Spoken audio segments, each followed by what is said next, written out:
Coming at you from Scratch and Wolf Studio. It's that time again to rage across the internet. It's your very favorite Werewolf the Apocalypse podcast. As always, I'm your host, Porter.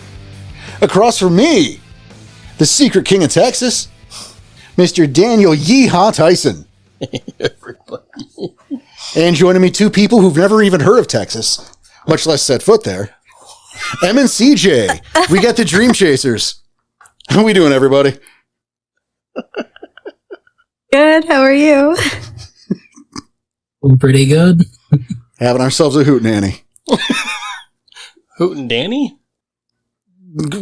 Okay, you heard it here. I don't know if I want to run or cry.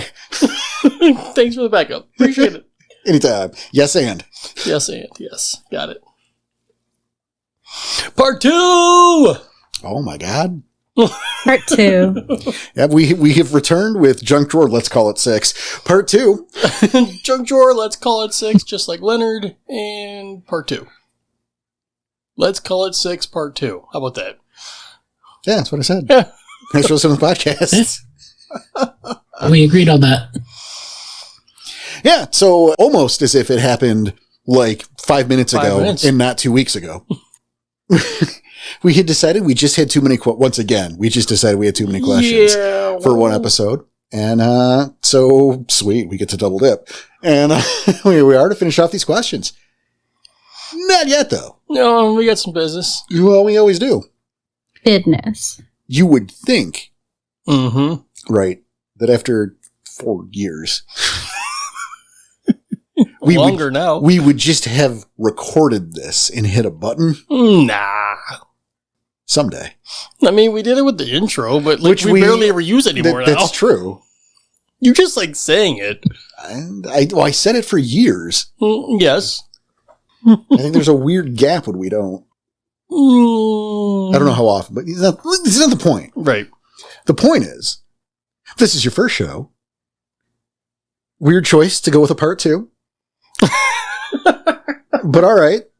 Hey, you do you? Welcome. Yep, welcome, nonetheless. This is Rage Across the Internet, a show where we discuss the various aspects of Werewolf the Apocalypse. Since you've walked into a part 2, I'll say this is the second part of the recent edition of the Junk Drawer Diaries, which is where we take the questions that have been asked of us from our community that don't neatly fit anywhere. You know, we pull them out of the junk drawer and start answering. Yeah, well, again, we've always asked for feedback, and people like to send in ideas for shows, and if we can do it, we'll do it. But there are a lot of those questions that don't fit an entire show. They only fit like 5 minutes. So we do a show of questions. All of them. Hence the Junk Drawer Diaries. Doesn't have to be questions just solely about werewolf either. We get some weird shit sometimes. I wish, Love it. yeah, there's a lot of weird shit, and a lot of it has to do with even specifically to Porter as his storytelling and his ideas, because again, we have Wherever Gaia Takes Us, which at this point I don't know where they're at. Well, they're wherever Gaia takes them, dummy. As in which part of the finale they're on? No, man, you're in the game. You should know. That's well, weird. I know where we're at, but where at is everybody else compared to as they're listening right now? Don't worry about it. I mean, I can't because I don't know the specifics. Well, you're the one who brought it up. Anyway, we're on chapter 13, part.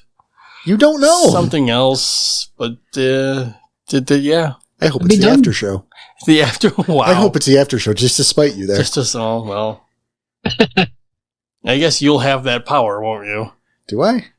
To Chapter 1. There definitely won't be chapter 1. I know that for sure. Chapter 1's aired. Sure. I'm just going to repeat it. I'm going to post Out of it. spite. Yeah, I'm going to post it again. It's going to be Into the Breach part 1. Oh, wow. People are going to be so mad at you for that. Well, it's going to be the remastered. So we're going to have M and CJ overdub Me and Oh Tom. yes, okay, Yeah. absolutely. I'd listen to that. I'm ready. I'd listen to who's taking my spot. No, you have to do Like, you. OMG, I'm totally going to be Danny. I do it. I do it. Awesome. Yep. All In right. the Valley Girl voice. I accept it. The Valley Girl voice, nevertheless. Yeah, that's the Danny voice. Please and thank you. Oh my God.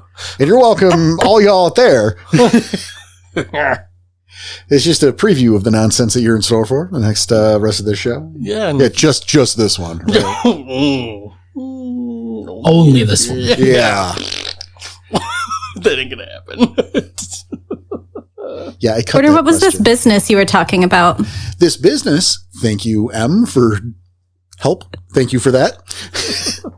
Is if you like what we do, if we have entertained you, if you have learned a thing, if there's a combination thereof, you should consider supporting us, which you could do over at Ko-Fi, ko-fi.com/Rage Across the Internet, where you could donate to one of our 4 tiers.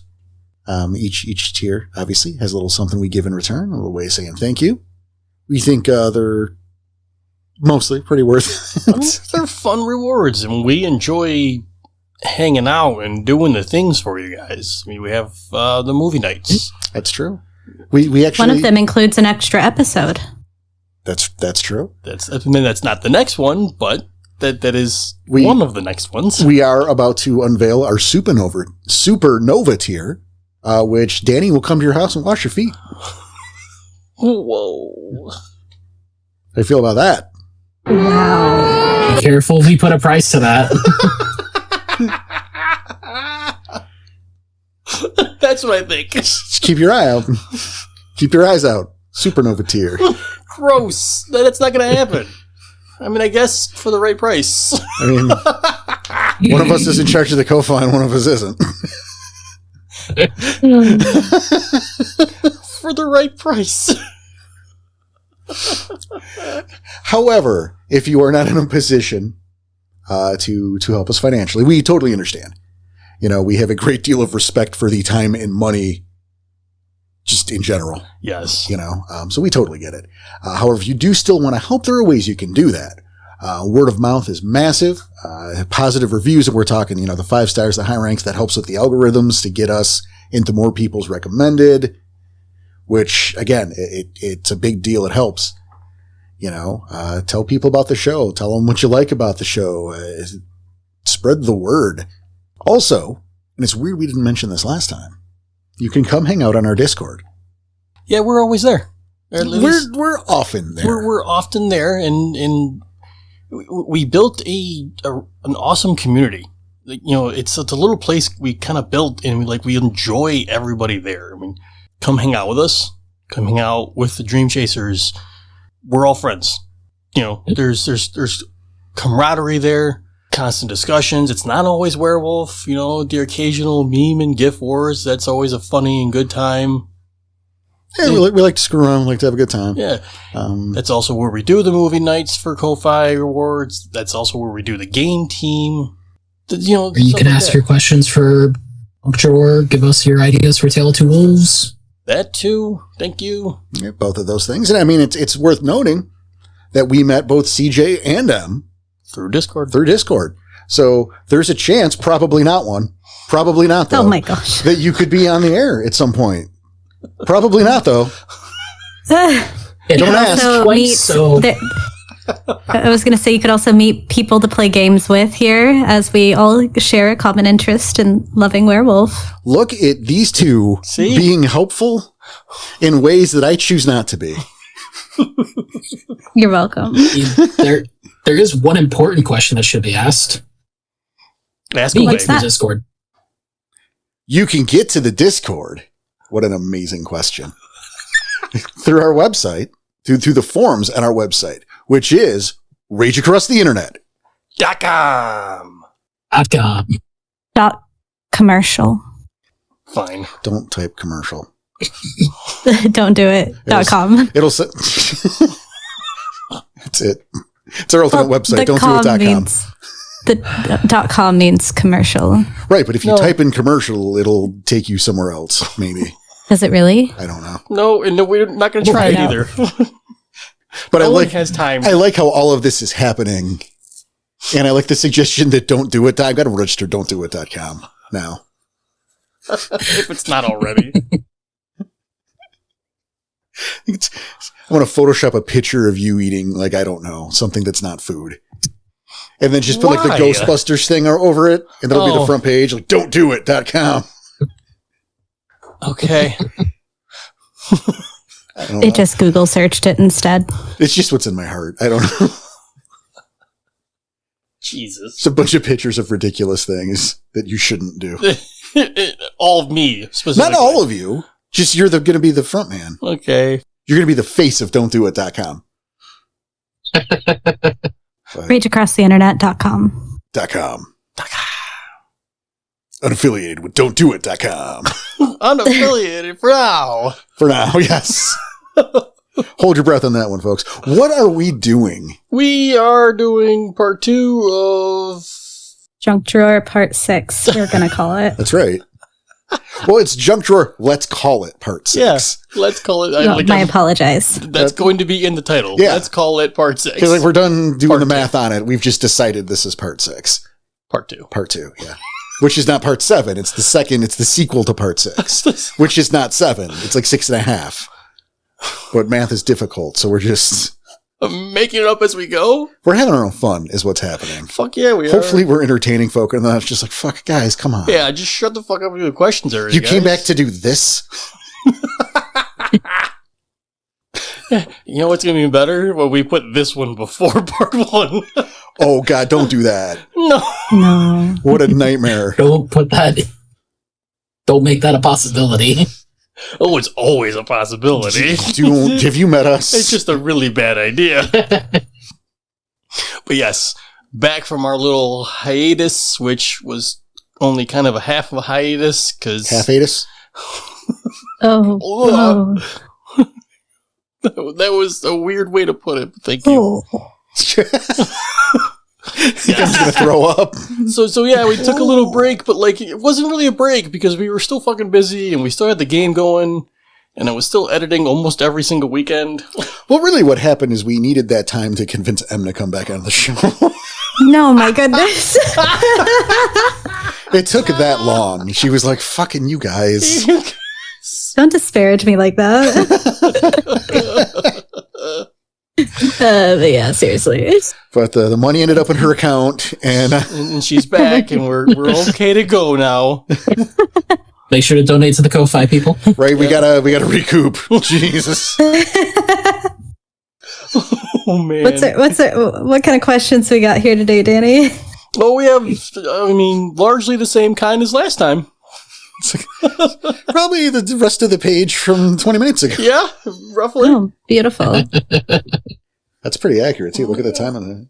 Look at that timestamp. That's pretty accurate.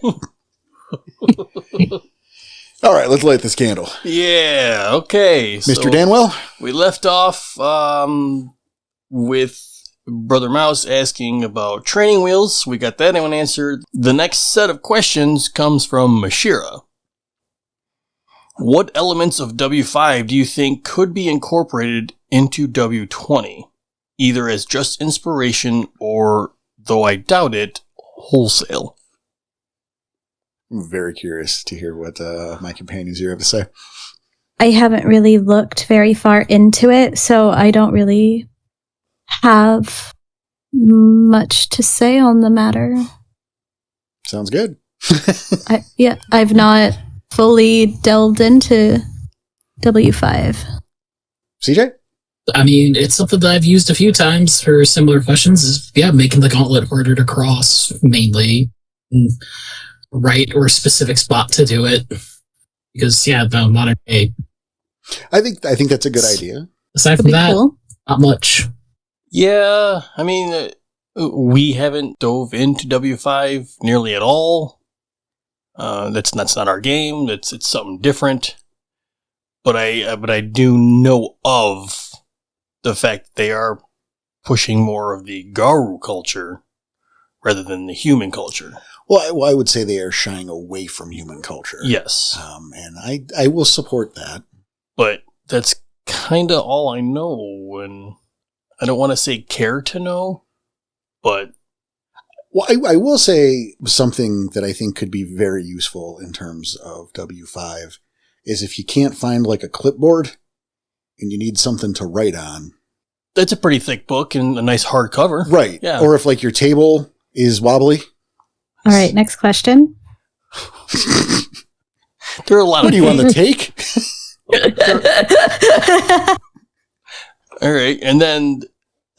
Again, so what is your opinion on the Black Furies accepting men into an ongoing or post-metamorphic plague narrative?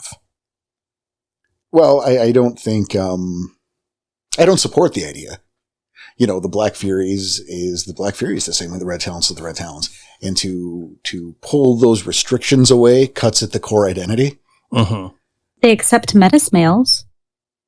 They do, and I don't love that either. But that's already there, you know? Yeah, it's the exception to the rule. Yeah, for me, and as far as the metamorphic plague is kind of a problem. And it's one that didn't, like, I know Apocalyptic Record came along and just kind of decided at the actual 11th hour to say what was canon and what wasn't and how everything fits together, which, I feel it was far too late in the day to do that. That was something that should have been taken care of at the beginning of 20, not as the last book. Mm-hmm. Yeah, that didn't make a whole lot of sense to me on why that happened that way. Well, it wasn't the plan.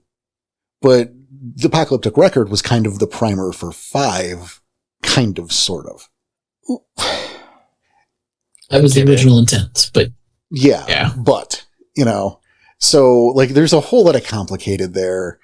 And I like that I'm over here.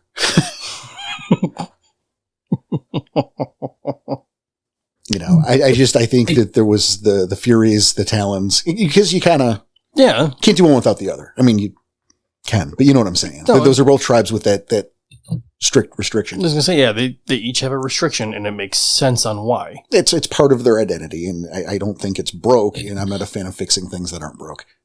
CJ? And that's the thing is, like, you know, let's just say, you know, the Black Fury started to allow men into the tribe. One, you'd have to change the totem because Pex doesn't fucking mess with guys. But, and again, like, what's the identity of the tribe now? Are they just pissed off warriors? Well, exactly. And then at that point, what's the difference between them and several other of the more warlike tribes? Right?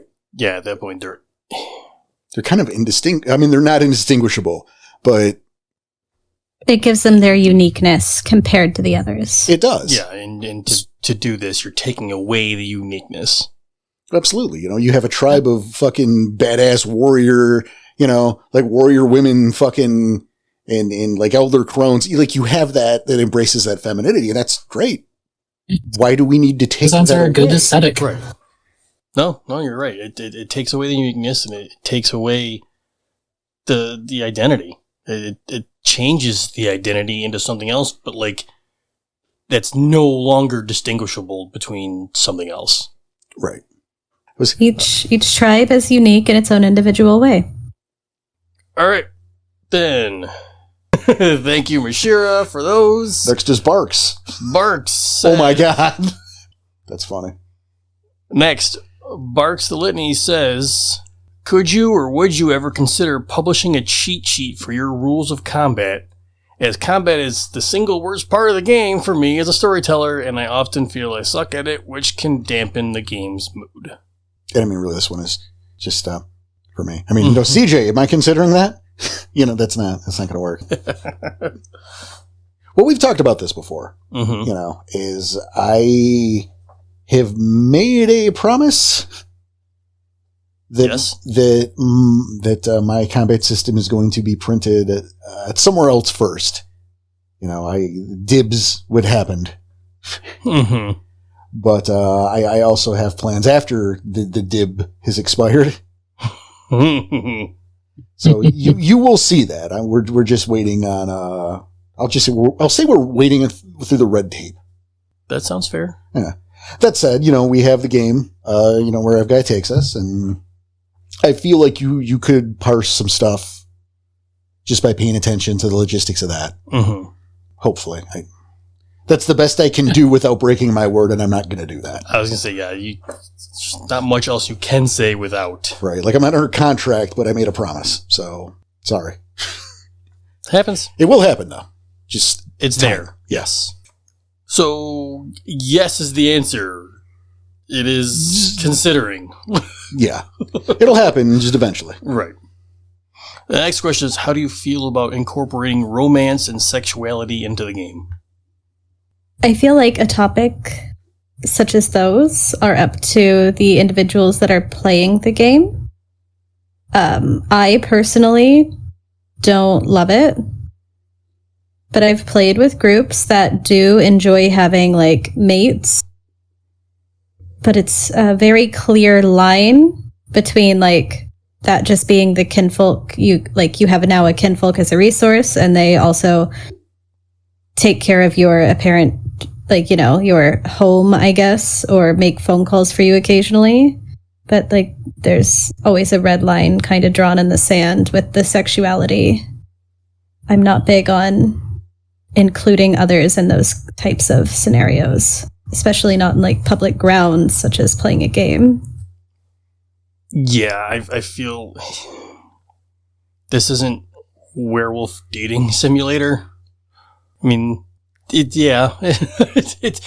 not a dating game. It's a game of savage horror, and that's not part of it. I'm sure there can be aspects of it. I've played in games before that, there were themes of like family and loss and like coming back together to save the nation or do something in that area where you do pull on those allies, but it was never focused around the relationships itself. Well, it was about the relationships, but it wasn't like about the relationships. Yeah. I can see like hints of it being portrayed with like NPCs, Xander and Shalasi, but that they're so not a focal point of the game. Yeah, the difference between a theme and a focal point. Right. To jump on that real quick before we hand this to CJ, because I'm going to take this one last. I'd like to point out with the case of Xander and Shalasi, that's fulfilling a scenario in the plot. That's there because it's against the litany. That's there because they are theoretically eventually going to get caught by the players, presenting them with that dilemma. So I mean, there's a purpose for it. Right. It's a plot device. Yes. Yeah, it is. It's against the litany. It's for them to make that decision. How to? What do you do? Yeah. When it's easy to go, they're violating the litany, and that's a problem. Well, what if they're like close friends of yours? Now right. What? But that's CJ. you first, sir. Yeah, it's. I've done something similar with the Xander and Shalasi thing. It is that you're going to catch them, or somebody's going to catch them breaking the litany, and it's not about the romance between the characters. It's about them breaking the litany. Yeah, the dilemma there. The romance is kind of just the setup. Absolutely. I usually don't make it a focal point. I don't touch upon it. In the Wild West game, one of the characters does have a kinfolk that they are mates with, and it's something they make the mention of, during downtime at the Sept, whenever they're recovering, going through everybody's what are you doing, blah, blah, blah, blah, blah. It's just they're spending time with their mate. Congratulations, it's happening off screen. Nobody needs to go into detail about it. It's just, hey, they're doing this thing. And that was because, it was the kinfolk background and everything. They wanted a kinfolk at some point. They wanted to pick it up in game versus just starting off with it. And it was the natural way it happened. Now, I have used it as a part of a plot in the terms of somebody who read too much into a relationship. And because they got rejected, they're making it the other person's problem now. That's through a victim of abuse with a unhealthy mental state. The romance and everything was all in their own head and not the focal point of it because it was ultimately they were going to be rejected. We call that, when that happens, we call that Tysoning up. No, I'm sorry, not because of Daniel Tyson, because of Mike Tyson, the boxer, and his famously toxic relationship with Robin Givens. Okay. It's true. I saw it going in a bad place, and I was ready. Yeah. And I know you I've were had- setting me up, and I'm fine. Okay. Thank you for not. No, the joke was right there. Yeah, I know. And I can't be mad now. Right? Because I'm clearly not, and I made a point to mention that we don't mean him. We're not talking about this guy. Insinuations. He's a famous boxer. He had a Nintendo game and everything. Yes, he did. He'd punch you out. He did. Several times. I never beat him. Well, no, you're not. Neither did Robin Givens. Oh. I like her too. Shame on me. Just avoiding this question. Yeah, I know. Some say you're gonna have to do it. There is one more aspect about this question to hey, everybody remember, if you're following the normal progression of things and you're starting at the beginning, you really want to make this the focal point of a game when your characters are in theory minors. Yeah. That's actually a really good point. Well done. I'm actually, I'm going to bolster all of the shit that was said mostly. It's worth noting that this is a game. Yes, it's a game of savage horror. This is a game of tragedy, of violence. It's not Romeo and Juliet. It's Hamlet. I love that line. Right. So what do I think about it? I think it shouldn't be there. I think through character growth, and in a behind the scenes, like CJ pointed out, he's spending the off time with my mate. Fine. That's fine. Yeah. Cool. I think it is probably disrespectful To everybody else. to everyone else around a table, to waste a table's time with going on a date with a pretend character, or even with another member at the table, if that's an avenue those characters want to go. These are things that you can do in your off time, if you want. This is a thing that you can write a little short story with and maybe get some experience for, maybe with your storyteller. You'll have to work that out between them. It's not for a table. Because again, there's several people around that table. Yeah, that And you're your going time- back to the main character thing again. Yeah, your time is valuable, and it's important. And Yeah, no, I get it. You don't. What story are you trying to tell? yeah, you have some deep, romantic love story in your heart that you got to get out, put pen to paper, and enjoy that. But that's not, That's not the game. It's not part of the pack. and it's not fair to force that upon other people at the table. If that is somewhere that a table is going to go, there needs to be clear fucking guidelines. Uh-huh. And everybody needs to know what they're getting into. Yeah, that's another thing too. Everybody being on board. If that is all something everybody wants, then sure. But everybody needs to be on board for that kind of thing. Yeah. And I feel like it certainly shouldn't be going on. It's a different game entirely. Yes. Like, if that's what you want to do, that's what you want to do. I don't care. Yeah, That's fine. no, we're not saying you can't do it, just But- maybe not at Werewolf. Yeah, maybe that's not Werewolf the Apocalypse. I mean, I guess we could kidnap the mate and hold them hostage as a plot device. I feel like that. Sorry. The implication there. Yeah, is right. Nope. You got mad at me when I suggesting holding a staple gun near a dog's head. I know, that's exactly where I was about to go with the mate. I was about to go staple gun. Fucking not only 10 out of 10, but that seals the conversation about that little piece of dialogue from last episode, doesn't it? My dog is not my mate. That is my princess. Whoa. Whoa, what? That implies That's what you daughter. call her? Whatever. Oh, it does. I don't care.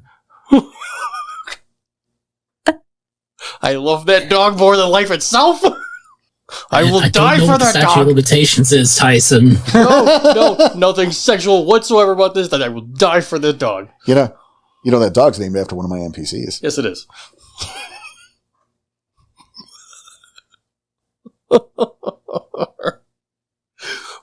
You know, your wife doesn't know that.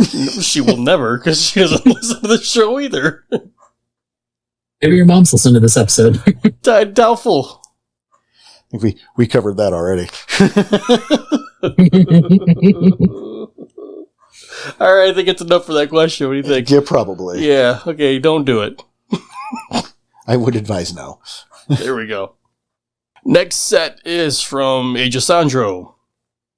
Lore aside, name a historical event that, in your personal opinion, was influenced, provoked, or involved some tribe, Farah, or World of Darkness prominent character. I like that. And I don't know a specific character, but I can almost see like the Blackout, 2004 Blackout, where like almost all of Michigan was shut down for those It was 4 or most 5. of the eastern seaboard. Okay, good point. Yeah. Still, but like, how much of it was out for what? Was it 5-6 weeks? No power? Something stupid like that? It wasn't that long. I mean, maybe section. I don't know. Maybe sections, but It was a ridiculous amount of time without power. It's like 2 or 3 see- days. yeah, I can see that was caused by a fuck up by a glasswalker. or not a fuck up. Or not a fuck up. Damn, yeah. They were I saving mean, the veil. oh, I could imagine something worse. Okay, what do you got? A particular sept or group of red talons who decide, you know what? Let's take this human problem into our own hands. How's that worse? That sounds better. Yeah, I guess that kind of does better. I mean, other than like they'll fuck up from a glasswalker or a glasswalker doing this for a job, but no, the red talons, think about that. No more cameras, no more communication, aside from like, I don't even think cell phones were a big thing since, no cell towers are gone. Yeah, no, that's I the like fucking it's a solid point. I will say there is a little thing to just keep in mind with this kind of topic, especially if you're going to incorporate this into a game somehow. Mm-hmm. There are some historical events that it's usually best just to leave with, this was just purely humans doing human things. Yes, maybe in like the wake of things or during it, yes, Pharaoh were involved, but probably not good to like say the cause of. I think I'm inclined to agree with you, Mhm. especially in the case of Garu, who largely don't give a shit about what humanity's up to. However, I am going to sneak mine in here for Sleeve. I'm holding the bag on this one. Sorry, I'm not sorry. I'm going to say Houdini, right? Harry Houdini Mm-hmm. was an actual mage. Mhm. And like we all know, like in our world, Houdini famously died getting punched in the stomach, Mm-hmm. and is because of his appendix ruptured and he fucking, however, I think the truth behind it was he was up to something far more nefarious, and a local bone gnawer, sick of Houdini pulling shit out of his ear, had shifted to Krynos and punched him, and that's what happened. Just made soup of his I insides. fucking love it. That's fucking awesome. Oh, all right. And the delirium is what people see as he Right. got punched in the stomach, and yeah. Yeah, it's just his appendix. It's crazy. Oops. That's awesome. Oh, thank you. M? I was just going to suggest some of those like eco-terrorist events in like the early 2000s being agged on by probably like a local sept or something. That sounds legitimate and reasonable. Yeah. I prefer Houdini. Maybe some arson events on some larger corporations in their headquarters or something. I don't know. I'm not a huge. I don't know a lot of historical events, so Boston Tea Party could have been about Fiona running out of beer. There were there is lore for there being Bonars amongst the Sons of Liberty, aka the American Revolution. I love this game. You know, Vamp was a character in Metal Gear Solid 2, The Sons of Liberty. Yeah. Could there be a connection to there somehow? I know you tried really hard there. Damn it. I almost got away with that. Meddling kids. The mystery gang were really bonars. It was the dumbest thing I could think of to make a dot connect on the fly there. It's fine. I liked it still. Yeah. It was still fun. We got any more for that one? Because that's pretty funny. All right. I mean, could always do stuff with like, you know, the freak occurrences of the Bermuda Triangle, a lot of these like random disappearances. The end of Mystery Flesh Pet National Park. What? I don't know how to tell you this. But that's not a real That's not place. real? No. What? I'm so sorry. What? It's not real? I am so Oh, sorry. man. It's real in our hearts, just not in reality. I'm so sorry. I feel like I dropped the Santa bomb. I know. What? No, I Never like be able that. to visit the remnants of Mystery Flesh Pit National Park. How sad. I like that idea from CJ though, like something like the Bermuda Triangle. It's like really a worm creature, just devouring ships and stuff. Yeah, that could be fun. Or a red Talon who the learned... whole gauntlet rating. A red Talon who learned how to swim. No, who learned jam technology, Oh no. right? That's awesome. Okay. He's like, There's just Pad Runner, there's just watch really a little this. gauntlet. Bad. I kind of like that. Just using jam tech on planes as they fly overhead. Like, yeah, fuck these guys. All right. Those are funny. Those are fun. What would be the Garu Nation's official sport? Hate ball. Is this the one that would make golf more enjoyable to watch? No. But golf could be a contender because of how often people get pissed and break the sticks. So what would hate ball be? Yeah. Sounds right, though. Now, I would probably go with like claw tag or razor dance. And what are those things? I don't know, but Yeah. they were mentioned in the Get book and they sound pretty fucking hardcore. They do, and no one ever says what they actually are. Right? Like it talks about, yeah, we play these games at our moots. What the fuck is it? I want to know the rules. I mean, like, claw tag sounds What's it called? like, self-explanatory. It does, but there's got to be more to it. There has Because you to just be. call it tag. They Yeah. just play it better. I mean, you could always do like a version of like Garu Tug of War. Instead of pulling a rope, you've got your two packs together. The alphas grab each other's arms, and the rest of the pack pull. Oh my Let's gosh. go first, or has an arm come off, loses. That's pretty hardcore. I was going to say the Get have the version where they play with barbed wire over a fire pit. Also in that same book. Yeah, that I remember reading about. But that's very on the nose, so there was no guessing there. Right. And I'm like, you couldn't shorten that Yeah. name? Tug of war with barbed wire over a fire pit. You couldn't Yeah. call that like Tug of War Plus or something? Like even that it's a terrible name, but at least it doesn't take an hour to say.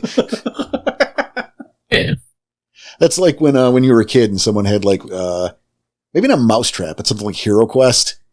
Or those like elaborate games that take like an hour to set up, and like by the time it's set up, no one wants to play it anymore. Like the guy who owns it Yeah. is excited because he finally gets to play, Yeah.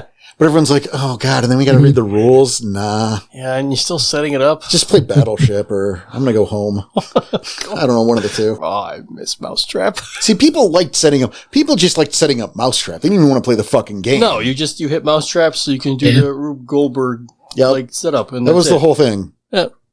I didn't give a shit about what the actual game was. I just wanted to get the guy to flip into it and then have him get trapped. Yeah, right. But like, yeah, with like Hero Quest or like, there was a bunch of them like that. Mm-hmm. Had a buddy with the little catapults and you put the marble in it and like you bing. It's like, yeah, let's play this. And he's like, nah, we don't. It takes a while. I'm like, no, but like, it's fine. Come on. We got all night. And he's like, yeah, but it. And then like 45 minutes later, we got half the shit out. And I'm like, okay, you win. Let's have some more pizza and watch something. I can see you like, remember Crossfire? But all those little steel bar bearings are on fire. So fire. Yeah. Fire. Crossfire. No, fire, crossfire. No. Oh, man. I'm going to go back with Razor Dance because it's. Yeah. It sounds awful and hardcore as hell at the same time. Yes. Yes. But yet there's nothing telling us what it is. Yeah, just use your imagination. Fuck off. Just figure it out. Maybe it's like doing a walk across the coals, but it's just like razors and nails. And it's like the first person to fuck off and fall loses. But like, the coals thing, because I've done it. You fucking just dump a box of razor blades and nails, get a wind elemental to stir it up, and you just jump through it. Whoever comes out more fucked up loses.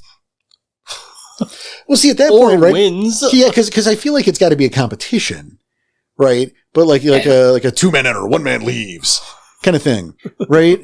So it's like, yeah, whoever, like it's like walking the coals, right? Yeah. But you don't just walk through it. It's like you get a sandbox full of that shit, Yeah. and you both get there. And you have to fight. You in there? can't. No, you can't leave. Maybe you do fight a little bit, but not like a shoving match or something. Or trying to grab the flag out of the dude's back pocket, right? But while you're walking on razor blades and nails. Or they could look for hay in the needle stack.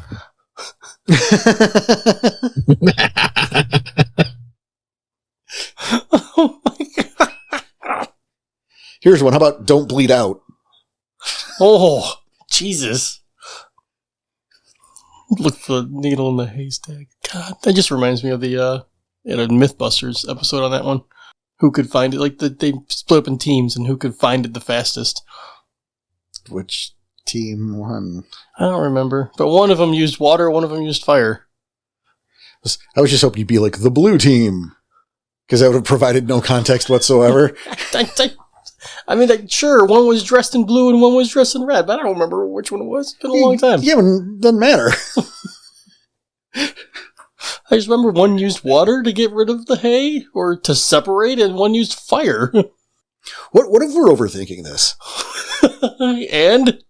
He's just asking for actual sports, like football, soccer. No, I'm sure he's asking for actual sports, but clearly that's not an answer we're interested in giving. So It's baseball. we're far more interested in this other thing. So that's what we're going to do. But what if, right? Because let's remember that the average Garu has at best like an 8th grade education. Uh-huh. So maybe we're overthinking this. Maybe what if it's like Candyland?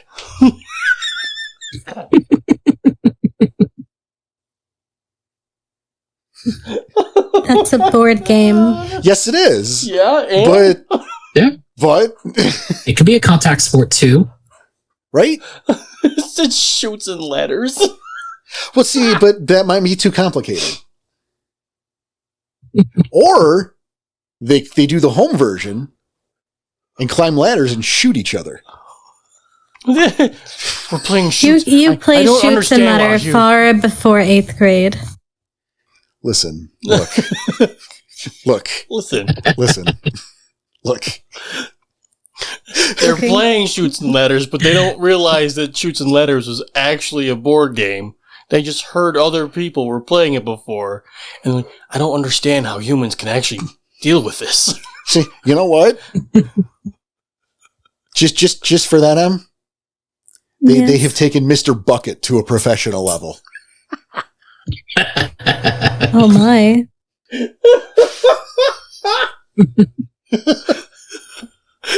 Mr. Bucket? You're supposed to mouse. I like how you blocked your hand from the microphone there. I'm busy laughing. That's why. You're just hoping it didn't really pick it up. I know it did. It's not some sort of moral objection. Have you met me? I've told worse jokes today. I know. You just didn't want them coming from your mouth. I get it. All right, I think it's time for the next one. We cannot possibly get more material from this question. Oh, I mean, we probably could, but it's probably not a good idea. Whew. All right, thank you, Aegis, for those questions. Yes, thanks, buddy. Next is from Fluffy McSnuggles. It's a newer member. Yeah. So, all right. So thank you for sending him in, because that's what we're asking for here. I'm going to preface this with, this is an absolute stupid question. Did you not hear the Mr. Bucket conversation? I'm just reading verbatim here. Yeah. So Raven's totem ban is that you cannot take the resources background, and you must rely on Raven to provide for you. We also know that the Korax don't need to follow this ban. So could a Korax sugar daddy be the Raven that provides for a pack?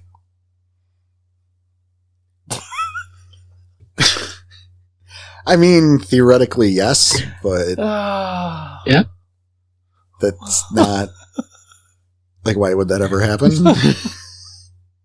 I mean, yes, you theoretically could it. Yes, it could. Packs his personal goon squad. He just happens to pay him. I mean, that's a viable scenario. I mean, let's be clear on this, that it's not literal when it says let Raven provide. Mm-hmm. You know, it's not, Yeah. let's hope a Raven comes by with like a sack of quarters and says, here you go, pal. Drops off a sack of quarters a week. Right. It's in that greater Gaia will provide, let nature take its course, things will come your way as you need them. Not a literal. Yes.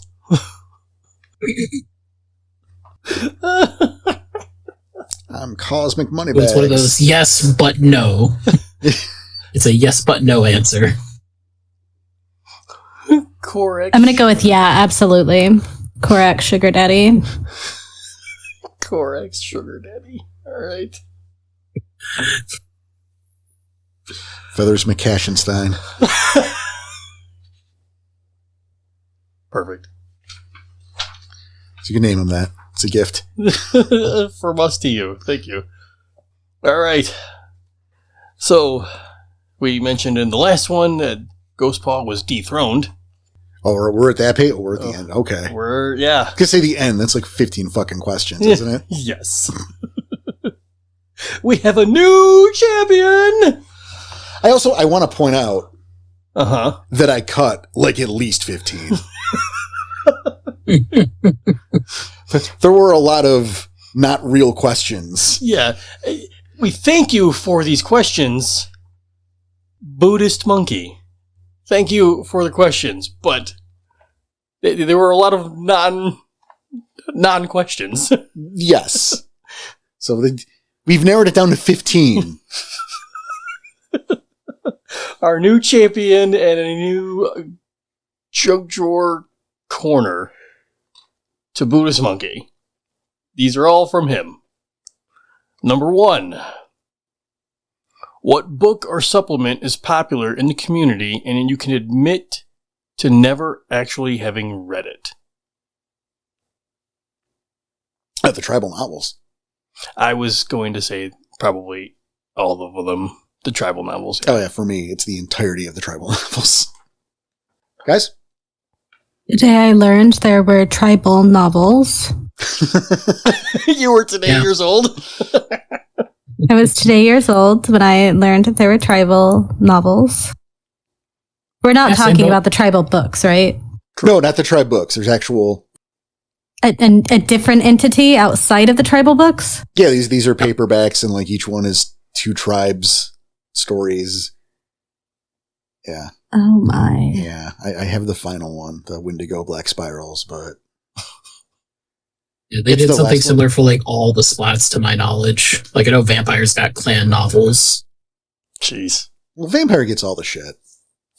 Yeah, They have everything. Did you ever see that they had the necklaces? Like, I don't know what they were made of because I don't have them, right? They're like metal fucking necklaces, and the charms are like the little spiky Ankh and like the regular Ankh. And, Yep.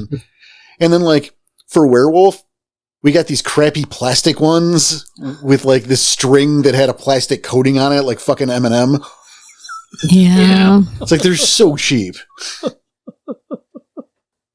All right. So, are there any other than the tribal novels? Sorry, that any of us can admit to never actually reading, but apparently they're really popular. I'm looking at you guys. You fucking CJ I mean- and Danny, you got to answer too. I'm still working my way through some of like the previous edition stuff, but yeah, of all the most popular books would be the tribe novels. Like I'll eventually read them, but right now I don't have any desire to, so they're not going to be read for a while. Yeah, the tribal novels are. I know they're a thing and it'd be cool, but like just there's no interest. And not only that, but like I know I would like to eventually get through all of the core books. First, second. I mean, like right now, all I've done is 20, and I've gone through bits and pieces of the others, but that's just because of the show. As far as on my own time, none of it. So yeah, eventually I would like to, but when's that going to happen? I couldn't tell you. Yeah, I feel like I gave you guys the answer. So like, yep, that one I didn't read. Yep. M? Yes. Like I haven't read some of the just basic tribe books. I've read a few of them, but not all of them. Okay. Mostly glanced at some of them. See, I'm going to give you props for that. Not for not reading the tribe, but for, for not just aiming off my answer.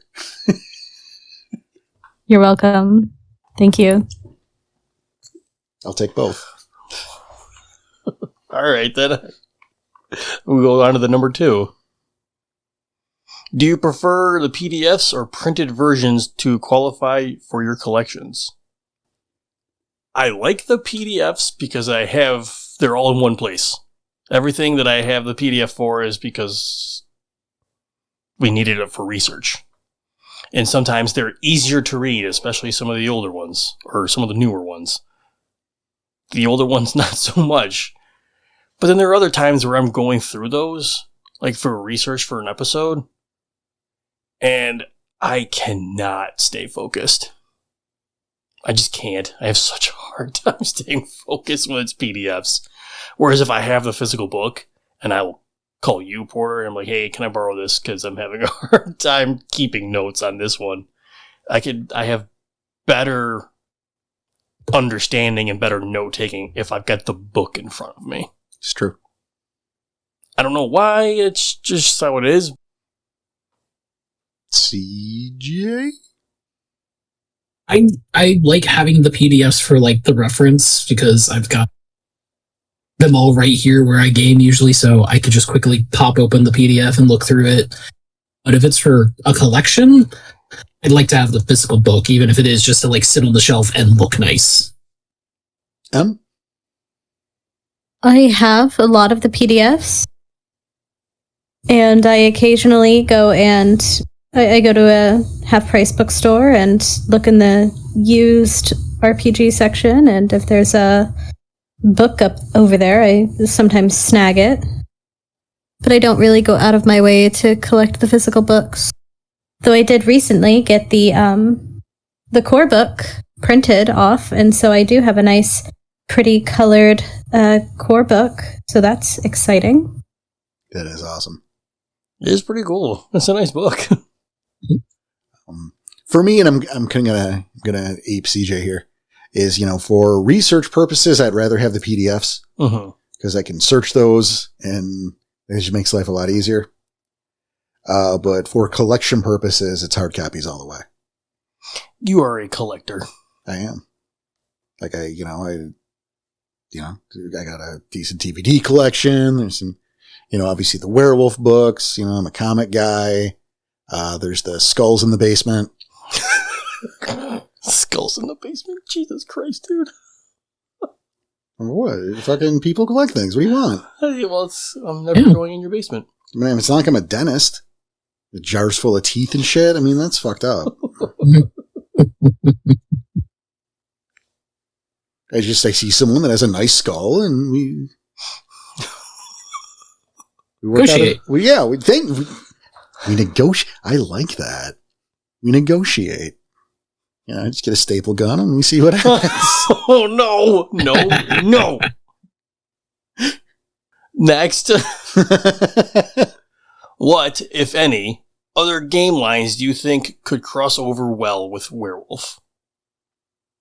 I think, personally, that the only one closest would be... I mean, they all could, if you really want to, but I think the closest one would be the vampire. And I see them, but more of a good versus evil kind of thing, but like which one's good, which one's evil, it's up to you. Closest would be that one. I mean, sure, they all could, but should they?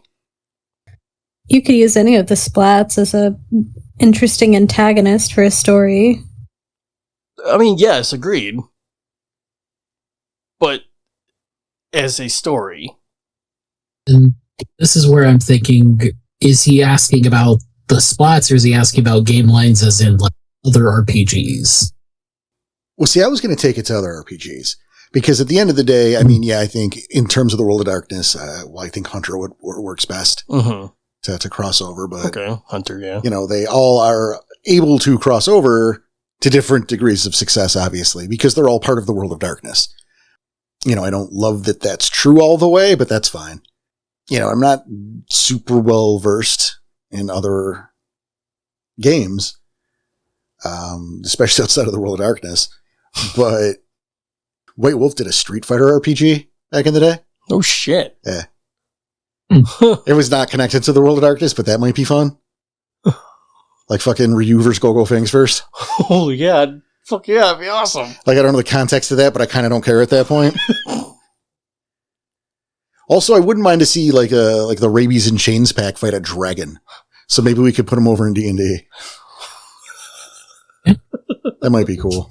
I have no idea how this would work, or if it would hold up, or if it's even a good idea. I mean, you have the Legendary Realm. Yeah, I was going to say, you do have the Legendary Realm, though. So you could do, just for shits and grins, maybe even running the D&D systems, take a pack of Garu and run a D&D game, which is now, it's the Legendary Realm, new rules apply.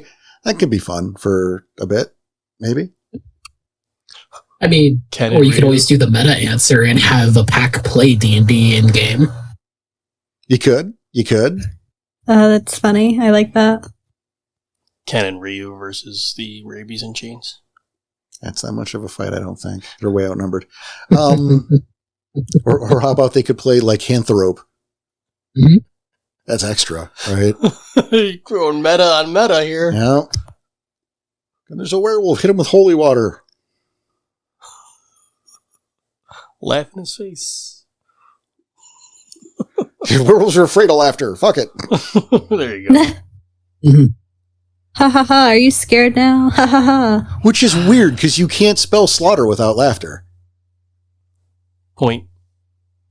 Very nice. That's true. You're right. I'm giving you a point. Ah. Point for Porter. You hear that, folks? I got one. Vampire has Count Chocula. Wraith has Booberry. Prometheus has Frankenberry. What flavor is Werewolf? Oh, it's Fruit Brute, and you know that. And I kept a couple of these in just for you, buddy. It's what? Fruit Brute. Fruit Brute. Yeah. I don't think Fruit flavored Brute. Never heard of Fruit Brute. I don't believe you. No, but I'll play along. Okay. Fruit Brute was the original 4th cereal. It was your generic fruit punch, like fruit flavored. And then it got canceled, and Yummy Mummy came out in the 90s. And then I want to say about 10, 15 years ago, there was a resurgence of Fruit Brute. And it was redone in cherry flavor. Only cherry? Interesting. Yep. Well, because Yummy Mummy stole his job. Yeah, well, yeah, I didn't know any of this. And you've made me say the word yummy, and you've made me rhyme like 4 times. So I guess the joke's on me. Thank Buddhist for that. I could have cut the question, too. This is all my fault. I was gonna say, I thought there was a fourth one, and I thought I at least vaguely remember there was a werewolf one. I just didn't remember what it was called. Yeah, it's Rupert. Shit, man. Tarantino has one of the last remaining boxes of the original. It's in Pulp Fiction. Plain as fucking day, right next to Eric Stoltz. That's good to know. Be a fun one to watch just to see if I can catch it. Oh, you can, because it's fucking almost Well, in center plain as frame. day, Yeah. It's a hell of a collector's item, too, then. Imagine opening how bad that would smell. I'm sure it wouldn't smell bad at all. It's like plastic and sugar. Because of the amount of preservatives. Right? Yeah, plastic. Like, it's not food. Oh, well, it kind of is. It's edible. Okay, just because you can eat it doesn't make it food. There's a place that has a McDonald's with like their first Big Mac sold is just sitting there in a box. And it still looks like they just made it. So disgusting. No way. You know? It's their type box, but still. Ugh. Yuck. Alright, so I guess throw the answer then. Number 5. Who would win in a fight? Golgol Fangs first or God? I mean, Golgol Fangs first. And here's my reasoning, is that Sam and Dean Winchester could beat God. Golgol Fangs first could easily beat Sam and Dean Winchester. All right. Fair point. Fair point. M? I was going to say which god? I feel like that's the answer all by itself. I was going to say, well, then it's up to you. We'll pick one and you can figure that out. There's too many to choose from. I'd rather not. See, I think which god was just the right answer. This is just a good answer there. CJ? Yeah. And probably to expand on that, which god? The actual one, the spirit, or like the weird ones that are like vampires and shit? Like Odin. Yes. I have the right answer. Hit me. Trick question. Gogol is God. Oh, okay. Perfect. All right.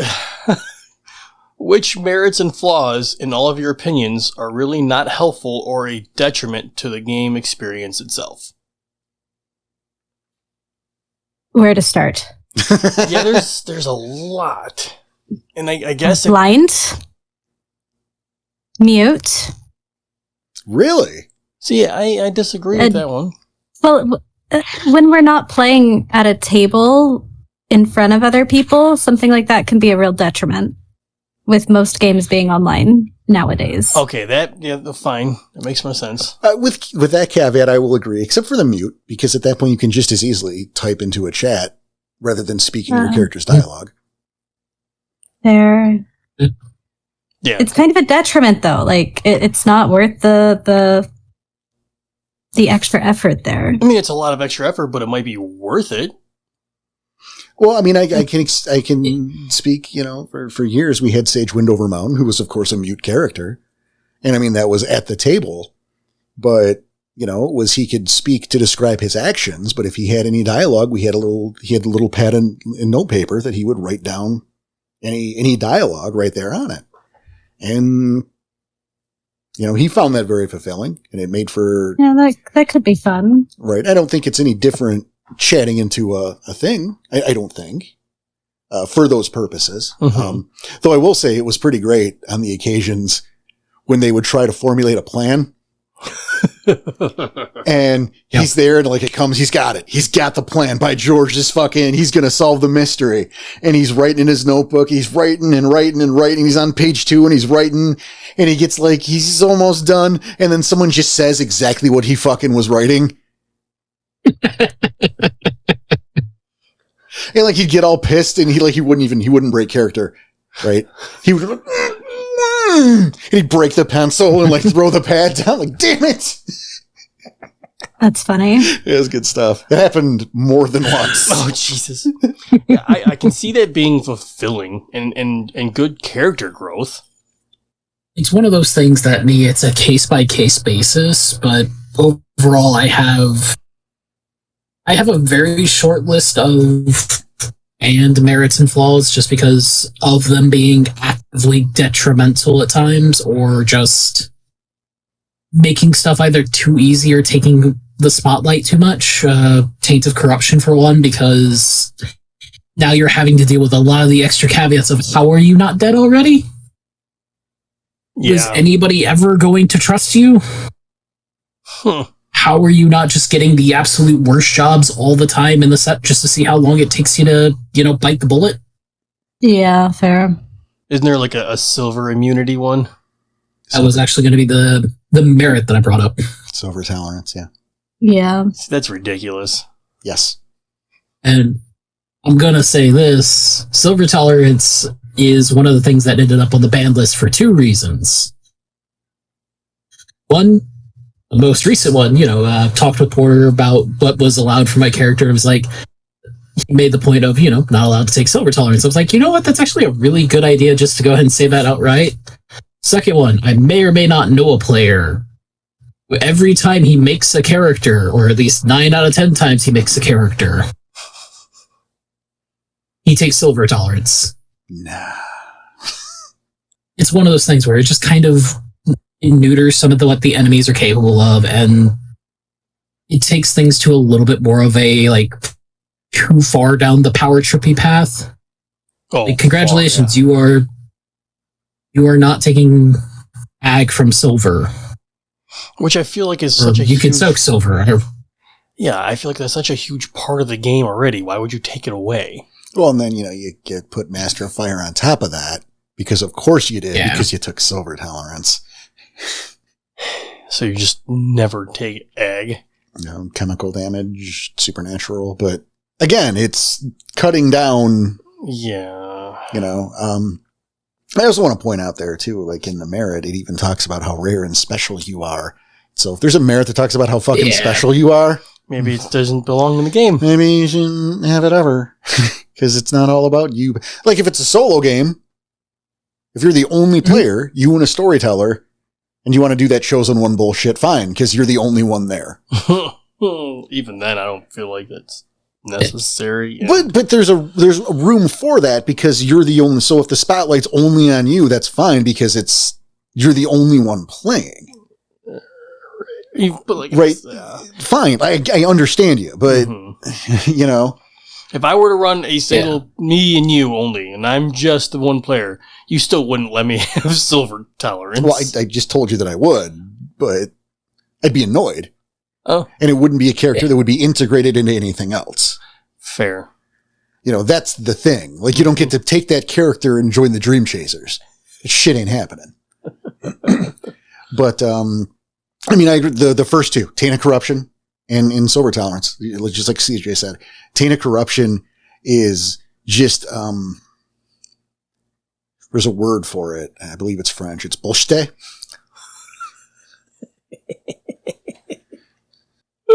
Sometimes it's pronounced bullshitty, but I think it's bullshit. The amount of hoops that you have to jump through. Yeah, it's just. Yeah, it's absolutely not. And again, with the silver tolerance, that is these are both merits, each merit flaw are ones that just encourage a level of I'm special in different ways, mind you, but it just can be insufferable. I'm also no longer a fan of Lucky. I've noticed it, which is why I don't use it very often. There are a couple guys who have beaten that shit out of me. and a little bit, it's my fault for not scrutinizing their shit more and telling them no. I've used it once. If we get 3 per story, yes, I know. I've used it once. I'm not bringing the hammer down, but I am. But because I see it, I limit. I am sick of that fucking merit. I know, and I see it, so I limit myself, which I appreciate. And there's another one. It's a flaw, and I don't remember the name of it, which is immune to worm emanations. No, but that's ridiculous too. Thank you, Okay. Em. Yeah, I think she's There's also the double jeopardy as well. I think she's currently fact checking. I am. Yes. Well, then maybe you've seen it while you've been looking. I think it's weak or pathetic or something like that. The idea behind this is you just naturally seem like the runt of the litter, so people Oh my goodness. focus Yeah. on you Oh, so Yeah. you get attacked first or something like that, right? predominantly. And that's the problem. Yeah, because you often Because that character forget. should just, sure. Shouldn't exist then. Yeah, they should just have exploded already. Because if they are naturally seen as the weaker target all the time, They would have been killed already. like the first pack of spirals you come across largely should probably just focus fire and pack tactic that character into oblivion right from Jump Street. Yeah. It's a bad idea. Pitiable. Pitiable. Thank you. See, look at that. Thank you. Pitiable is one of them. Yeah. I get where you're coming from there then. Yes. Oh, what about camp enmity? Disfavor of a tribal camp. I'm okay with that. Okay. That can make some good, social game. Yeah. Fair. Especially since I generally dislike camps, so I can paint them in an unfavorable light. Hooray. I just think they split the focus of a tribe. Camps? Mhm. Mhm. Most, at least. There's some outliers. No, there are some that I feel are kind of part of the identity of a tribe, but mostly Right. it's the other way. All right. I think that's pretty good. Next question. Okay. Which book from any edition is the go-to for you to use in your chronicles? Shit, there's a few of those, but again, I should probably answer last. Well, I can't really say anything because I haven't really written a chronicle, but CJ and M. I really just try to stick with the core, the Umbra book, and then the what's the name of that one? Book of the Worm. Okay. I try to keep it simple. I don't like to get too spicy, I guess. I don't like to. I'm having trouble finding the words right now. Or I don't like to make it too complex. I like to keep things simple. I'm gonna say we're way past that, romanticized question already. So that's great. Simple. I like to keep things simple and straightforward. I don't like to muddle into too much extras. So, like, nothing in the Ghost Pepper Chronicles. Yes. Yeah. Ghost Pepper Chronicles a little too spicy. Yeah. So I kind of stay away from that book. That's fair. Yeah.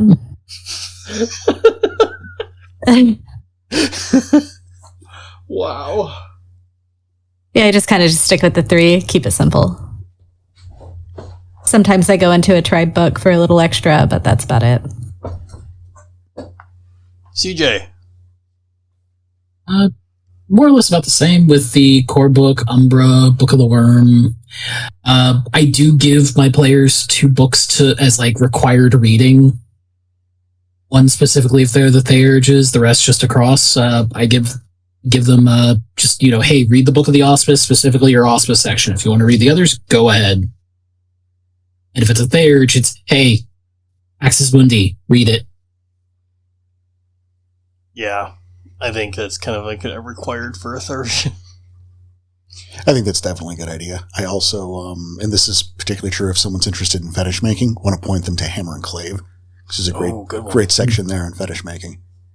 In terms of putting a chronicle together, I mean, points out, some of the bigger names, obviously in your core book. But, the Umbra book, the Book of the Worm, all solid. CJ in terms of players, but Axis Mundi, the Book of the Auspices is necessary, I think, for players. I have a fondness for both of the Storyteller's Companions. I think they both provide interesting information, but in different ways. Yeah. So I think they're both totally worth your time. I know you've pointed me to those a few times in certain situations. The player's guides are good too. But I love those Storyteller Handbook. Books. Bookses. Books I? Booksy, I think. Oh, okay. All right. It's good to know. Brooks.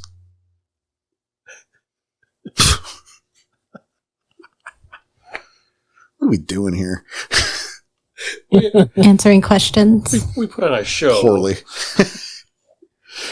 All right, question 14. What's No, we're skipping right ahead. We still got a few more in there. No, I know we do. In fact, I was using that number because it was exaggerated in way too many, but there's actually more than 14 on that list, so joke's on me.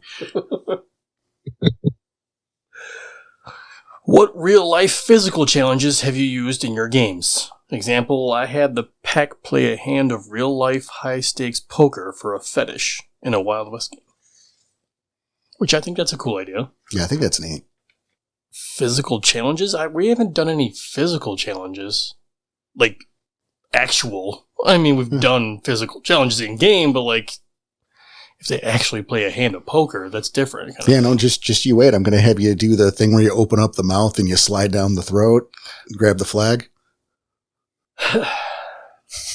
What? I was going to say, I did have that debate. Not debate, but like negotiations. That's true. That was a fun one. But that was physical challenge. Yeah, I mean, that was strict role playing, and it was, Yeah. but it wasn't, like we didn't make you play cards or. Yeah, I don't think I've ever incorporated anything like that. Of course, now I think I'm going to have your guys' rank challenge be build me a shed. Oh, got it. I Physically. got this. No, yeah, like I want a shed. He wants a real shed. Now I know how to make a shed. I'm down. Sweet. You got to have like wheels or something on it though, because I'm probably not allowed to have it. So he's got to move it once in a while? Yeah. Make a I tiny never house at this specified point. how big the shed was supposed to be. Well, Just thinking one that could fit on his desk. that's going to be later. So joke's on you. You tipped your hand, so now I know to put in that caveat. I've done this once before with my pack. It was during their totem quest for Coyote.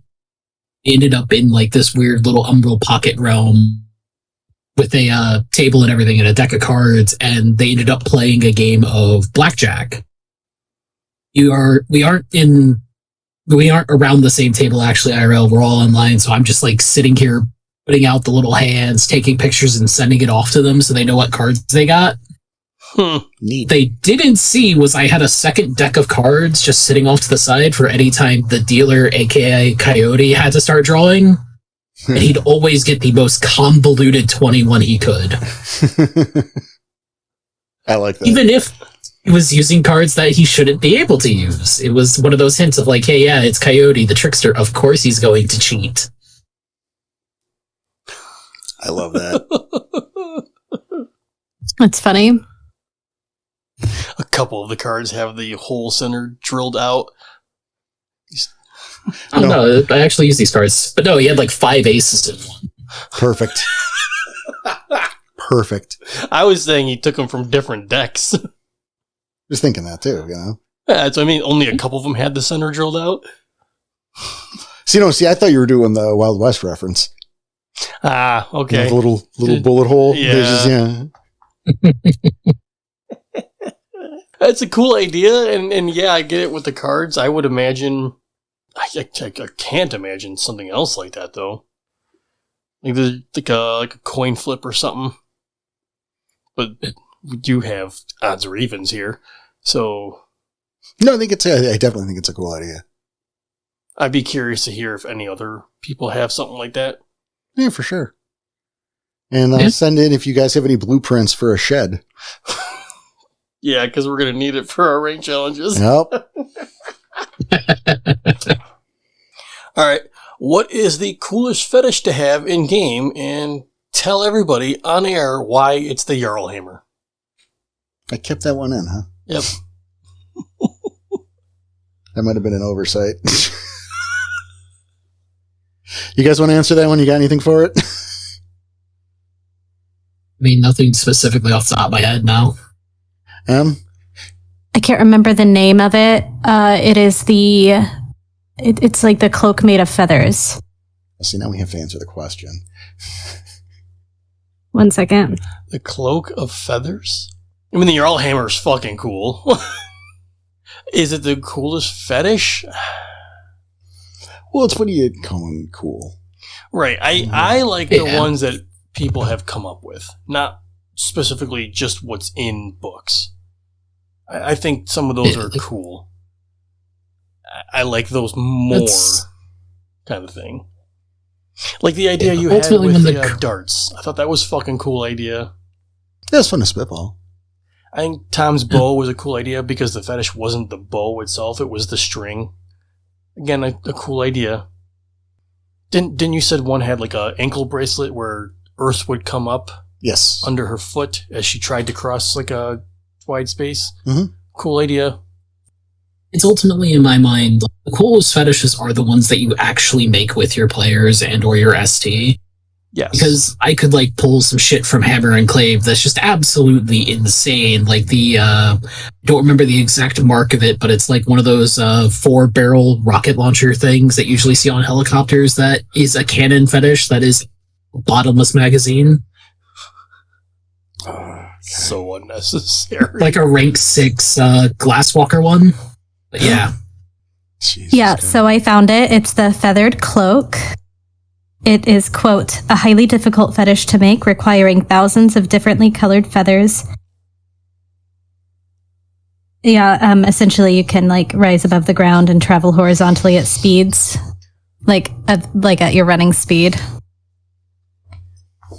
It gives you the ability to fly. It's right before the Jarl Hammer. About that. Oh, sorry. Iron Hammer. Sorry, it's right before the Iron Hammer. Okay. Oh, still. Yeah.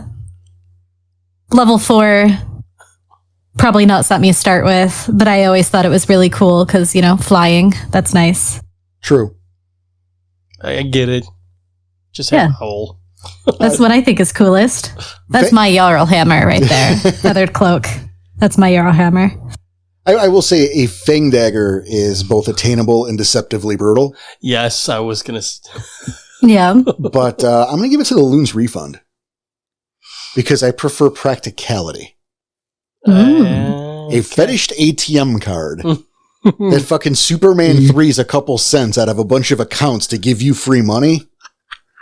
That shit that's Visa, bitch. That's priceless. I just thought of Office Space. Did we hear that somewhere? Yeah, it's in Superman 3. That's basically the fetish. I know. Right there. It's awesome.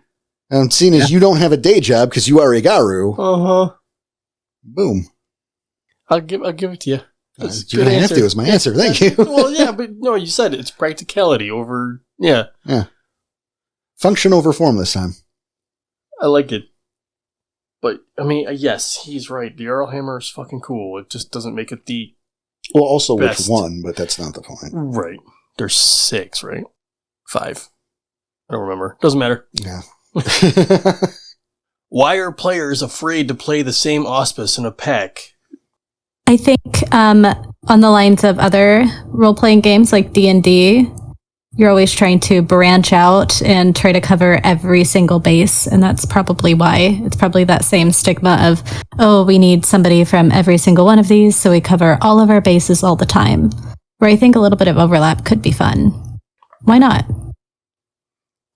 I mean, I get it if you have only 2 to 3, even 2 to 4 players.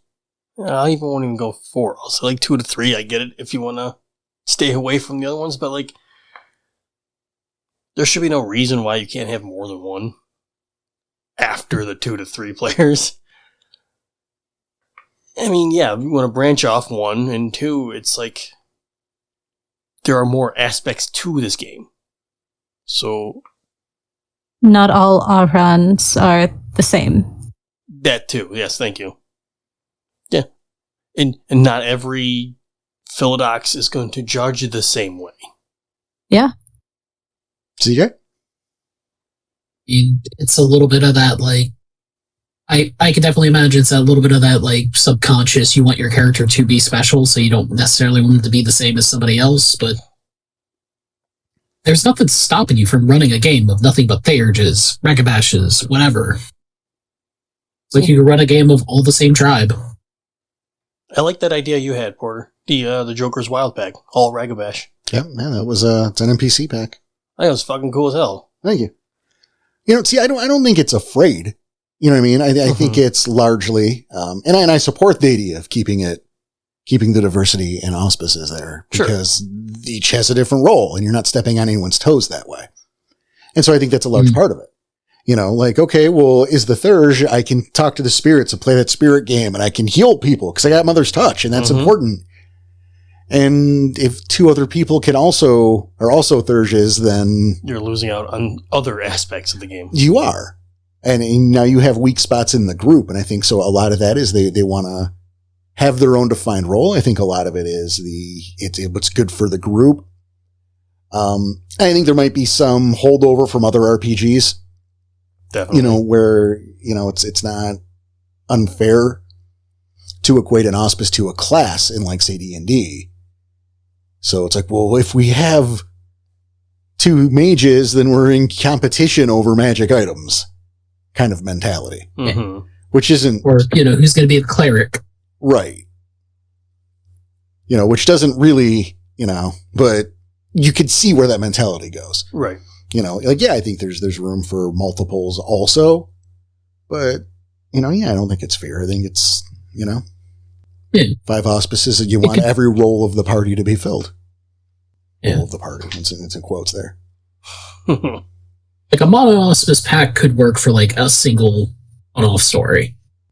Like, you know, a gathering of Theurges who have to go to some obscure realm to do something very, very important spiritual aspect, and you need all 5 of them to do their own little task. Mm-hmm. And we've talked about it, and like has been brought up here today. You know, not all Philodox will judge the same. Not all Thurges have the same approach to dealing with spirits. We've talked about that in other Thurge episodes. Yeah. You know, people who are too accommodating to the spirits, people who don't respect the spirits properly, the middle ground, you know, and the variation thereof. So, yeah, there's room for it. All right. The next question. All these people picturing their characters with piercing and tribal tattoos. Shouldn't they be playing vampires? Would they need silver instruments to make tattoos and do piercings? I mean, if you want your werewolf player to look a certain way, why not? Like, it's about creating that character aesthetic. True, but I think it's more of like they're still like stronger than what a human would be, right? So normal weapons, I guess. I'm not 100% sure. Well, the thought process there is when the regeneration fuck that up. Yeah, it's just where I was going. Wasn't sure how to say it properly. But if you're in your breed form, right? Yeah, you are regenerating as a human, or as you would in your breed form. So a Hamid-Garu getting their ear pierced in Hamid is going to be just like every other human, right? And so you argue that once that piercing is done, as long as you don't take the shit out, it should be fine. Just like with anybody else, right? Regardless of form at that point. True. Yeah. I will say this is one of the aspects of the Changing Ways book that I actually enjoy a little bit of clarification they did in their part on regeneration. It does like specify that, you know, certain cosmetic things can be bypassed by regen. Like you can get your hair cut as a Garu and it's not just going to grow back to where it was the next day or the next time you shift forms or whatever. I was going to bring that up. It's your own personal choice. Yeah, I was going to bring that up too. Hey, I remember that. You know, let's say you get a whole tattoo. Yeah, let's say you get a tattoo sleeve going all down your arm. You lose your arm and you spend the time growing it back. Yeah, that sleeve's not there anymore. But if you just shift up to Krynos after getting the tattoo, go back down to Hamid, your tattoo's still going to be there. Like, that's a modification you willingly put onto your body. I have a bit of a problem with that in terms of explanation. Like, in theory, I don't have a problem with it. Like, yeah, whatever. It's aesthetic. It's fine. Who cares? But the idea of, nuh-uh, body, don't you erase my fat artwork. Fat artwork. PH. Yeah, no, I got it. Yeah. Yep. I love Mickey Mouse. He's on my ankle, bitch. Don't you regen that, me. Okay. That could be enough, right? That could be to explain myself. That's enough, yeah. But yeah, aesthetically, I don't have a problem with that at all. I also, to spring from that. Mm-hmm. You know, we see a lot of art through the books of Krynos forms with like clothes, like hoodies and shit. I feel the same way about that. Like, it's purely aesthetic. It's not going to get you any soak bonuses. Right. If you want to keep your fucking hoodie in Krynos and just let the Write a Tales of Vindication make that larger rather than like a tattoo on your back or a spot or something or like a mole, that's fine. I don't care. It's not interfering with the game. Right. It's an aesthetic and that's it. Yeah. Yep. Garu have rage. If they worked a regular job, how would they not turn Phil, the annoying guy, into a dude smoothie? Asking for all those people, picturing their characters still being functioning adults. The answer is they don't have regular jobs. There's a reason they don't have regular jobs. There's a reason their their education level is so low to begin with. And it's kind of like one of the things I have a hard time with as for the Glasswalkers. Like they have all this technology and they're a little bit smarter when it comes to that technology wise compared to the other tribes, but like how did they get that kind of control over their rage to learn that? You can learn outside of a school setting still. Well, I mean, there yes, are books obviously. there are books you can read. I mean, And you've already learned how to read. So you know how to read the books to teach you how to do things. So as long as you're like doing them on your own or with other individuals with rage. I agree with that. I'm just the general consensus there is Yeah, and you got more important shit to do as a Garu. that's the other point. Yeah. There's a few answers here, right? Mm-hmm. Yes. So number one, you don't have a day job. Your day job is saving Gaia from the end of everything. That's also your night job. You're very busy. Not dying is another part of your job. I was going to say, yeah, mostly my day is filled with not dying and trying to kill the stuff that wants me to die and making sure my set is still here tomorrow and also the planet. I feel like that's enough. That's enough. You Yep. need my resume? It's fine. Like there's that, right? That's paramount, right? Mm-hmm. But, you remember there's this thing called the curse, right? And that there is, it's people's uneasiness toward Garu, just in general, because of the white hot rage helping. It's like a fucking supernatural force on top of Yes. what we know is the word rage. Mm-hmm. You cannot function properly in human society. That's why we need kinfolk, which is a thing that has been forgotten in some places. Mm-hmm. Let's get rid of kinfolk. Well, that's the touchstone to humanity. They're the go-between because you can't. Yeah, pretty much. Yeah. They're the people you can be around. Right, only and even barely. then, yeah, But only even barely. then, at least they're the ones that understand. Also, and I mean, I know because there are people, right? I'm anticipating this. There are people who will go through the tribe books and cite examples of pre-made characters. And we could call those the exceptions that prove the rule. Mhm. We can also call that the editor should have been paying close attention. That's what I would like to call it personally. An outlier doesn't. I think one of my favorites was I think it's in the Wendigo book, is the lawyer. Yeah, the tribal lawyer. Yep, the tribal lawyer. That's my favorite because the implication that a Garu Mhm. post-change finished junior high, went to high school, finished high school, went to college, went to law school, passed the bar, and is now practicing law is so ridiculous. Yeah. I hate to tell you, but high school was stressful. I don't care how my high school experience was a lot of fun. I look back. It was great. By and large, right? I wouldn't have told you that at the time. Because I was a teenager and I was hormonal and everything was aimed up to 11 and everything was the end of the world. Right? Yep. Oh my God, your best friend got a tarot card reading and it's like the Ten of Swords is there. He's going to die. Let's all focus on that today.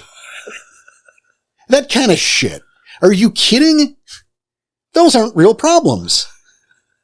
But they are for a teenager. Yes. Let's add to that being shot at by Fomore every night, or what have you. And then like Susie won't go to prom with you.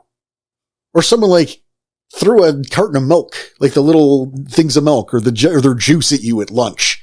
There's a food fight and you got hit in the face with the fucking lasagna. You know what happens? You're in the paper tomorrow. And everyone dies. Yes. And that's high school. Forget college. Forget the bar. Forget your first frat party and your first time with a beer bong. Dude, no. Go ahead, CJ. Don't forget those times whenever, you're going to show up bruised, battered, scarred, maybe missing an eye or something, and you got to cover it up somehow. The fucking principal, what are you going to do when the principal calls you into the office with the police to ask questions and try finding out which of your parents is doing this shit to you? Maybe that's where that hairstyle came from. Yeah. Was it the emo one with the eye, covering the eye? Maybe that's how that happened. Oh my god. But yeah, no, imagine you have to be talking to the cops about this and you got to be coming up with a lie or an excuse or doing whatever you can to hide it and not admit that, I was in this warehouse up on the market area killing a bunch of Fomori. There was a vampire there. I caught a bullet to the eye. So, son, when you were in elementary school, they did this program where you put your hand in and you did with the paint, and so we have your fingerprints on file for safety in case of a child abduction. And it's the damnedest thing is we found what seems to be your hand in a warehouse on 5th, along with 15 other dead bodies. Now, it looks like you have both hands. One's a tiny little baby one because of the last episode, but... Oh, no.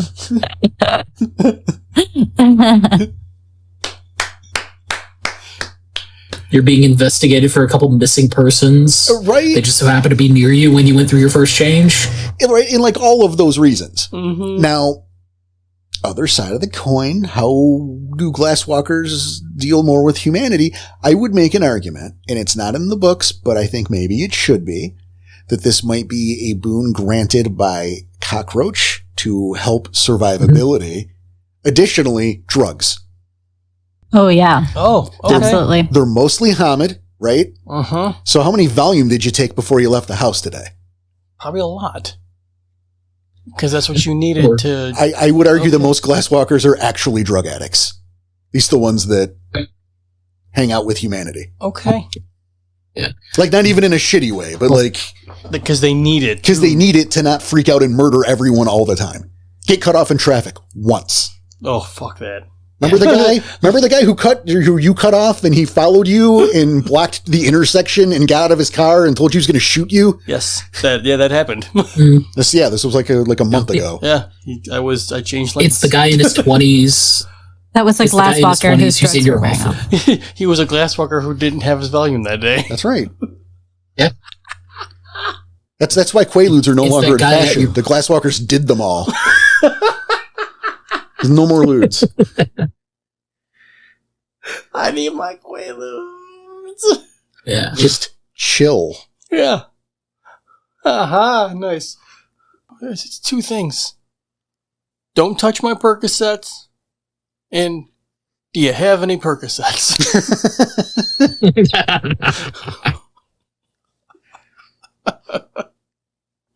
But yeah, that would be my caveat. Would be just copious amounts of drugs. Yeah, that makes sense. I like it. Imagine a glasswalker being called into HR for about the fact that somebody complained about them making a hostile work environment. It's for existing. I'll make the work environment hostile. You just watch. This came up in an episode that we did not record yet, but might have aired already because we live in the Timeverse. Oh, shit. But I'm suddenly conjuring a scene from Fight Club where Ed Norton's in the little presentation and they're talking about the different icons for the thing. And he's like, cornflower blue. My man here knows what I'm talking about. And Edward Norton looks at him, he goes, pfft, and kind of hisses and his mouth is just all fucking blood. His face is all scarred up and fucking black eyes. And oh, fuck, that's funny. And there that is. That's him. Edward Norton's a glasswalker. And a bonar. And a bonar. But look. Okay. It's a different thing. Okay. Last question. And again, thank you, Buddhist, for your copious amounts of questions. And apparently drugs. What is the proper speed needed to embed one die into a human skull? Asking for a friend. M? Okay, so math's a little rusty. It's been a while since I've done this much. But when I saw this question, I immediately pulled out a notebook. That is the reason that's here. It's just for you. I pulled out a notebook. I started doing some physics. Wow. Now, granted, most of the numbers I got did come from quick Google searches. But I did use like legitimate like equations. I will not run you through all of them. But force is mass times acceleration, change of velocity over change of time, all of that, newtons, all of that good stuff. I ended with 62.9 times harder than a professional baseball player can throw a baseball. So you're looking at an average of 99 to 100 miles an hour. 62.9 times harder than that. So the miles per hour is how fast they throw the ball. That's not the force at which they throw the ball. That's the speed at which the ball is being thrown. The question was asking how much force would you have to, like how hard would you have to throw, which is how much force. Mm-hmm. So I did the calculations to find the force that they would have to throw a baseball. I also have the 63 newtons of force in order to do a very minor fracture to a human skull. 73 newtons of force for that. And I did the math. And so the force at which a professional baseball player throws a baseball, which is around 95 miles an hour, is how fast they can throw it. Mm-hmm. Whatever force they're using, 62.9 times harder, because a D10 dice weighs a lot less and has a lot less mass than a baseball does. We made a medal. I spent a good 15 to 20 minutes on that, and it was actually a lot of fun. And yes, I know, Porter, math, fun. Oh my goodness, what the heck? And I have fun with these things. I was just going to ask if the Newtons were fig or apple. Oh, no, neither. And the myth about the apple falling on his head is just that, a myth. That's Prove it. not how gravity was discovered. Prove it. Or Might be not even discovered, but whatever. That might be how he discovered it. No, that's a myth. I don't know. You weren't there. I mean, but yes, in conclusion, I don't really, really hard. Yes, hard. So hard. Well, Is it possible for a Garu is the question. That's not in the question, is it? Well, I imagine that's what we need. That's I'm gonna need. All right, I'm gonna need a lot more math because the boxes describing how much a dot of strength is compared to 2, 3, 4, or 5 are really ambiguous. Well, not to mention after it goes there is a above feat of 5. strength.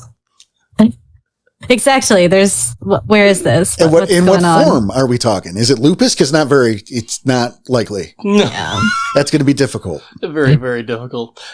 That said, I don't see you producing a picture of Isaac Newton not discovering gravity. So You can't at least prove some of what you said is a little dubious.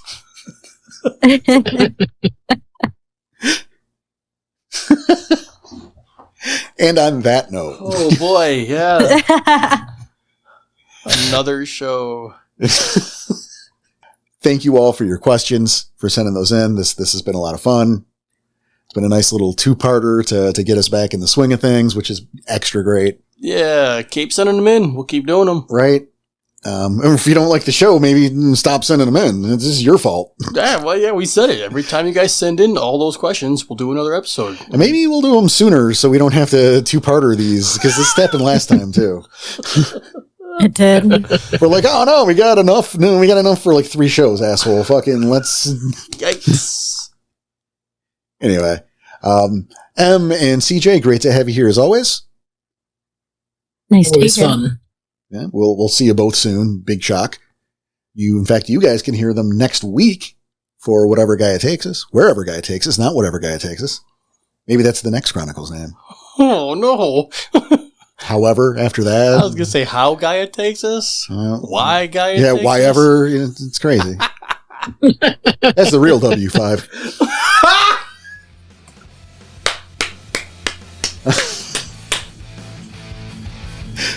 So yes, on behalf of the Dream Chasers here, we want to thank you so much for listening. Thank you for your support. I want to say take care of yourselves, take care of each other, keep your claws sharp, your head in the swivel. We'll see you.